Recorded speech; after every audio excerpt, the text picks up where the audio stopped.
Salut tout le monde! Aujourd'hui, on va parler d'un escargot qui est vraiment impressionnant, l'Achatina. Vous savez, ces escargots géants qui peuvent atteindre des tailles incroyables? Eh bien, c'est de cela qu'on va parler.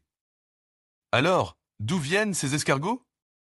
Eh bien, comme leur nom l'indique, ils sont originaires d'Afrique.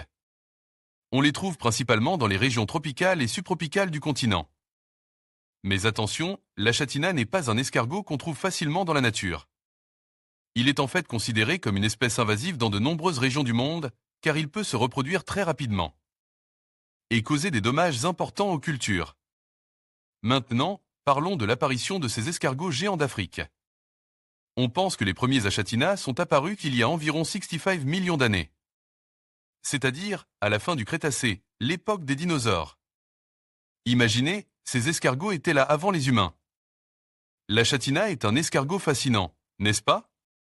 Il est important de comprendre son origine et son impact sur l'environnement. J'espère que cette vidéo vous a appris quelque chose de nouveau sur ces créatures incroyables. Salut tout le monde! Aujourd'hui, on parle d'un escargot vraiment spécial, l'Achatina. Vous savez, ces escargots géants qui peuvent atteindre la taille d'une main. C'est incroyable, non? Alors, pour commencer, parlons de leur habitat. L'Achatina a besoin d'un terrarium assez grand pour qu'il puisse se déplacer librement. On parle d'un terrarium d'au moins 60 cm de long, 30 cm de large et 30 cm de haut. Il faut aussi que le terrarium soit bien ventile pour éviter l'humidité excessive. Ensuite, il faut s'occuper de leur alimentation. Les Achatina sont des herbivores, donc ils mangent principalement des fruits et des légumes. Vous pouvez leur donner des bananes, des pommes, des carottes, des courgettes, des concombres et même des feuilles de salade. Mais attention, il faut éviter de leur donner des aliments trop acides comme les agrumes. Enfin, si vous voulez faire reproduire vos Achatina, il faut savoir que ce sont des escargots hermaphrodites. Cela signifie qu'ils ont à la fois des organes reproducteurs mâles et femelles.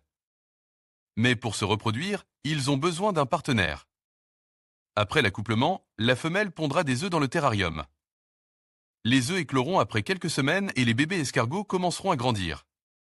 Voilà, vous savez maintenant tout ce qu'il faut savoir pour prendre soin d'un Achatina. N'hésitez pas à me poser des questions dans les commentaires.